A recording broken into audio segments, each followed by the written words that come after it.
Assalamualaikum dan salam sejahtera. Video ini saya buat sebagai satu video ulang kaji khas kepada pelajar-pelajar MTK tahun 3. Dalam video ini saya akan menggunakan dua bahasa.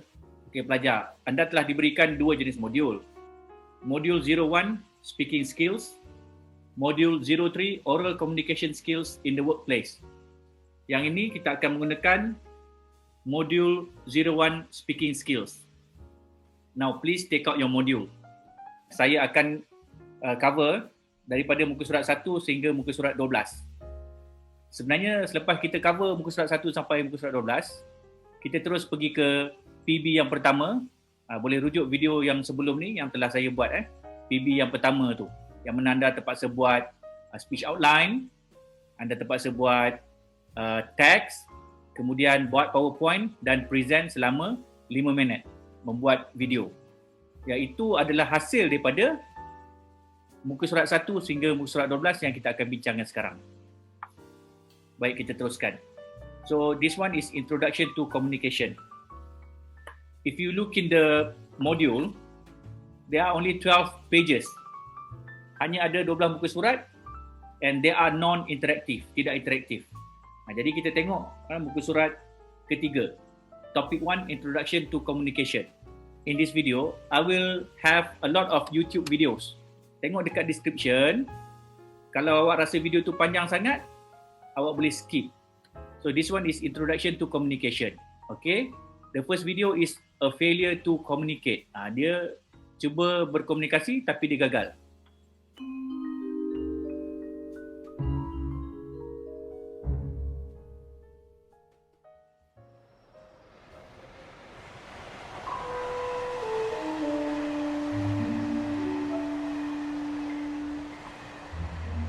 Excuse me?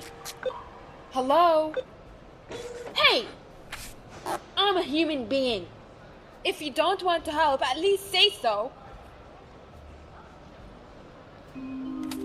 Hello, I am deaf. I may have trouble comprehending you. Thank you for your consideration. Usually, I'd read your lips to understand you. Oh. If you like, you could let this convert your speech to text for me. Okay. Could you tell me how to get to it?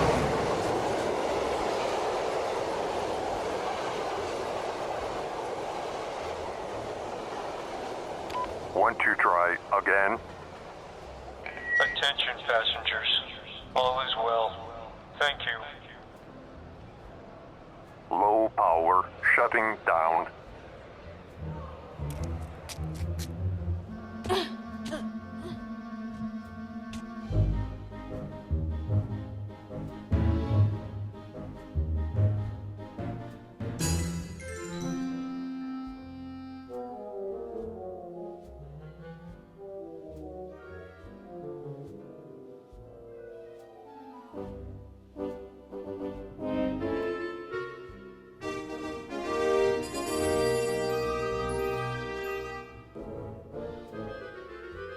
Oh, yay!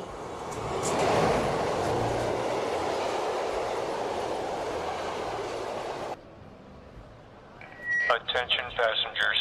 Line 4 is delayed for 1 hour. Thank you. Watch the video and answer these questions. Have you been in such a situation? Pernah tak? Orang tu cakap lain, orang ni jawab lain. Kita dengar benda lain, kita cuba sampaikan benda lain, masuk yang lain yang keluar. So that is called miscommunication. What do you think is the main reason for miscommunication? Apa awak rasa? Macam mana kita boleh salah komunikasi? And number 3, how can we improve our communication skills? Macam mana kita nak memperbaiki skill komunikasi kita? Improve your communication skills. So that's why we have this course. Introduction to Communication. The word communication originates from a Latin word communes, which means something common. It is important to communicate well with others. Communication with one another is essential in our daily lives. When we communicate well, we are able to understand needs, ideas and opinions perfectly. By developing good communication skills, we are able to improve the quality of our lives. Nampak? Ini dia beritahu maksud komunikasi. English for communication.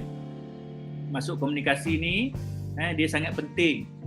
Yang mana kita boleh faham kehendak, idea dan pendapat dengan baik. Okay, this is second video. Video yang kedua berkenaan dengan what is communication. What is communication? We use it every day, but can we specify or define what it is? We define communication as the transmission, interpretation and exchange of information. Now, if there's an exchange, it means that there's more than one party involved. Typically, these parties are two human beings, and a classic example to describe a communication is an eye-to-eye conversation. You know how it used to be. Back in the day, when we sat around a bonfire telling our buddy how we spectacularly chased down that saber-toothed tiger to feed the kids in the cave. But even before, when spoken language was not yet developed, we knew how to communicate. Just imagine the cavemen painting their experiences on the cave wall. So clearly, we can communicate verbally and non-verbally. But since we now live in the 21st century, and globally connected companies as well as high-tech machines are part of our everyday lives, there's more to say about communication. According to our definition, that a communication consists of the transmission, interpretation and exchange of information, then how we interact with our computers might just be a communication as well. Well, of course, as of now, the conversation with a computer is just not that, let's say, vivid. The mechanics, however, are similar. You push a button on your keyboard and the computer perceives, interprets and reacts. So what do you think about this? Do you consider the interaction with a computer or even a company a communication? Let me know in the comments or personal message. Let's communicate. So guys, if you look in the module, it says here communication with one another is essential in our daily lives. When we communicate well, we are able to understand the needs, ideas and opinions perfectly. And it says here on figure number 2, communication is an exchange of ideas, feelings or meaning between two or more persons. Jadi saya dah cover muka surat 3 ni. Okay, sekarang kita tengok yang ini pula. What is communication? Definition of communication. What do you think communication is? How would you define it? Okay, pelajar. Bahagian ini kalau boleh saya nak awak hafal. Sebab kalau keluar dalam peperiksaan, kita akan bertanya berkenaan dengan semua fakta-fakta yang ada dalam ni. So you have to try to memorize, understand and try to memorize. It says here communication is a two-way process between a speaker and a listener. Dua hala. Orang yang bercakap dengan orang yang mendengar. Communication is an exchange of ideas, feelings or meaning between two or more person, one person, two person, satu orang, dua orang ataupun banyak orang. An exchange of ideas. Idea kita boleh disampaikan, perasaan kita, maksud boleh disampaikan antara satu orang dengan ramai ataupun ramai kepada seorang. Communication is a transmission of an idea or feeling so that the sender and receiver shall share the same understanding. Sebab kita nak bagi faham. Tengok ni. The communication process, basic communication process. Dia ada 5, there are 5. Start with a message, message is encoded, message is transmitted, message is received, message is decoded from the transmitter to the encoder. The communication process is a complicated process. Proses dia complicated, rumit. The communication process refers to a series of actions or steps taken in order to successfully communicate. By understanding the elements of the communication process, you will enhance your communication skills. There are 7 elements of the communication process. Ada 7 elemen. Yang ni kena hafal lah ni. 7 ni. Apa benda dalam 7 ni? Tengok. Okay. Kita ada sender. Sender, the person who initiates, starts the conversation. Sender. Orang yang pertama sekali cakap tu. Ideas, the subject matter, content of the message. When you speak, you deliver ideas. Encoding, the transferring of the idea into a form that can be communicated to others. Example, words, sign language, gestures, etc. So kita nak sampaikan, kita guna tangan kita guna gaya, kita guna kepala, kita guna gerak badan, body language untuk sampaikan. Communication channel, communication medium through writing, speaking, signaling and others. Ni channel ni, cara dia. Receiver, the person who receives the idea or message. Decoding, the interpretation of the receiver once he or she receives the message. And feedback, the receiver's response towards the message. Tengok ni. Kita ada sender, message, encoding, medium, decoding by receiver, lepas tu feedback. Noise ni gangguan. Ada yang message tu tak sampai, message yang sampai tu salah. Now, I want you to look at the video here. Well, we're going to talk about how the communication process works here. The communication process is extremely vital in terms of increasing your effectiveness in communicating. And what we find is if you have an understanding of the different stages of the process and the different parties involved, you will help increase the extent to which you communicate more effectively. Now, the communication process starts with, in this case, the sender. The sender is the person that is going to be transmitting a particular message. And usually, if we're going to communicate something, we have to decide what it is that we're going to communicate. But not only what, we also have to determine how we're going to communicate that, the means through which we're going to actually communicate the message. This includes everything from face-to-face or verbal communication. This includes email or text and a variety of other mediums. Written communication obviously would fall into this category. And so the sender, what they do is they're in charge of what's called encoding a particular message. And encoding is not only determining what it is that you're going to say, but how it is that you're going to communicate it, including that nonverbal communication piece, right? Things like body language and the tone of our voice, the pace of our voice, whether or not we make eye contact, all factors in to how we send a particular message. Now, the goal here for the sender, or at least it should be, is to communicate something as accurately as possible. And what that means is you have to take into account the knowledge and the education and the background of the receiver of that message. Because if you communicate in a way that cannot be understood, then you're really just wasting your time. It's not very effective. The intent here is to be understood. And so obviously we have the message here, and that is what is encoded. That message gets sent, of course, to the receiver. Depending upon what medium we chose to communicate with, that will transmit a number of different ways. But the receiver, what they're in charge of is decoding that message.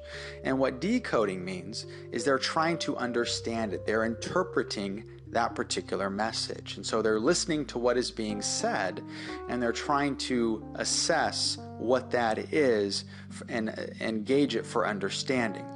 Now, the problem, and where you've probably picked up on, is that a lot of times people can hear the same message and take two completely different things.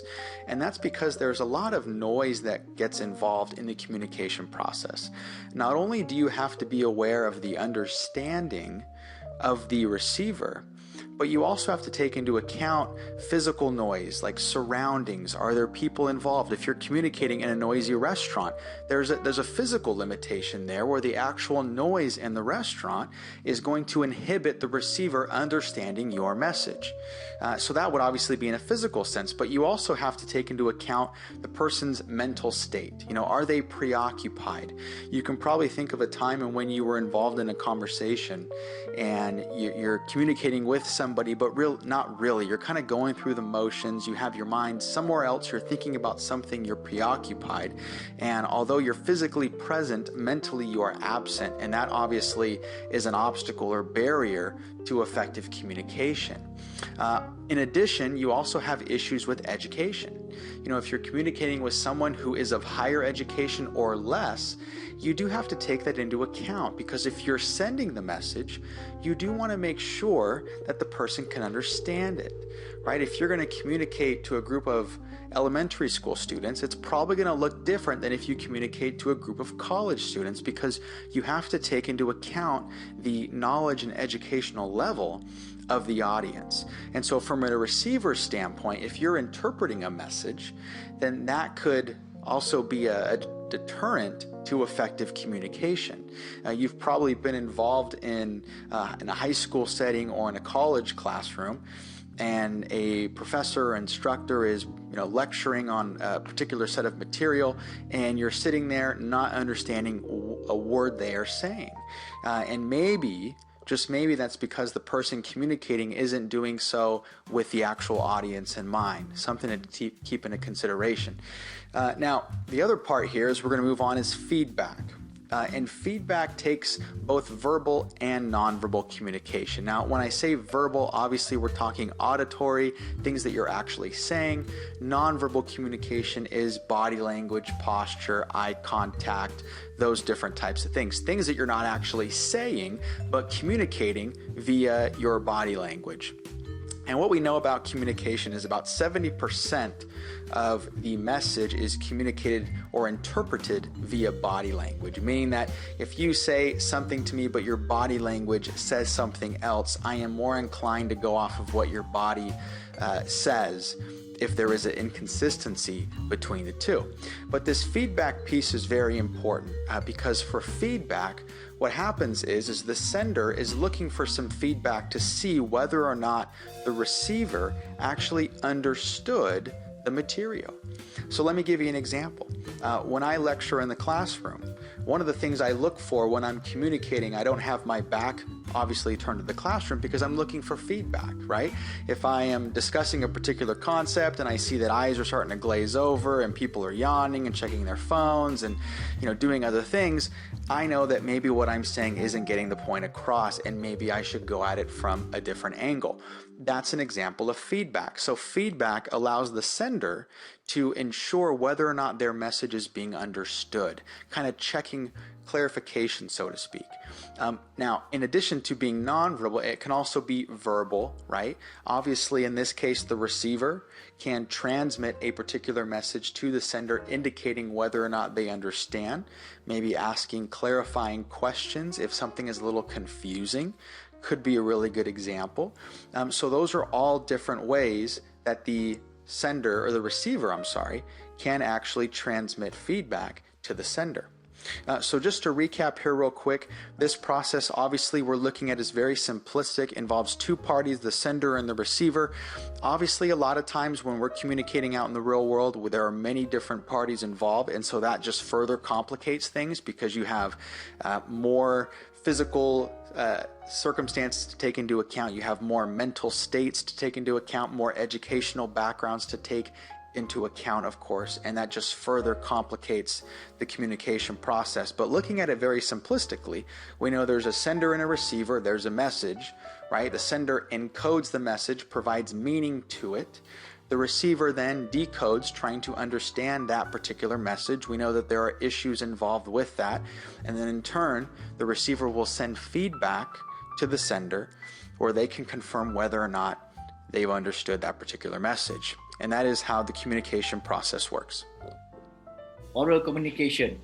Okay, this is what we have on page 4 of the module. Kalau tengok buku surat 4 ni ada oral communication, dia ada cerita kat situ. Oral communication is a process whereby information is transferred from a sender to a receiver. Dia bendanya sama, macam yang saya sebut ni, macam awak tengok dalam YouTube ni, sama. Information is transferred from a sender to a receiver, also known as verbal communication. Verbal, cakap verbally, verbal, cakap. By verbal means which can be supported by visual aids. Verbal means which can be supported by visual aids. Kita ada gambar, kita ada video. Receiver could be an individual, a group, or even an audience. Receiver, orang yang mendengar mesej. Macam mesej yang saya cuba sampaikan melalui video ni, awak boleh dengar seorang, awak boleh dengar dengan kawan kat sebelah. You can listen by yourself, you can listen with your friend, you can listen with your parents. A great deal of information is communicated orally. For example, discussions, speeches, conversations, questions, answers through radio, TV, internet, telephone conversations, voicemails, radios, WhatsApp and whatever. Features of oral communication, tengok. Two-way process, face-to-face. Face-to-face ni kalau kita pergi jumpa dekat kelas, face-to-face lah. Kita dapat immediate feedback, and 2 or more people in a large audience. These are the features of oral communication, okay? Formal, informal. Kalau kita bercakap cara informal, dia jadi informal. Kalau kita bercakap cara formal, dia jadi formal. Tengok kepada siapa kita bercakap. planned or accidental and speedy interchange. Cepat, maklumat tu cepat. Itu dia ni.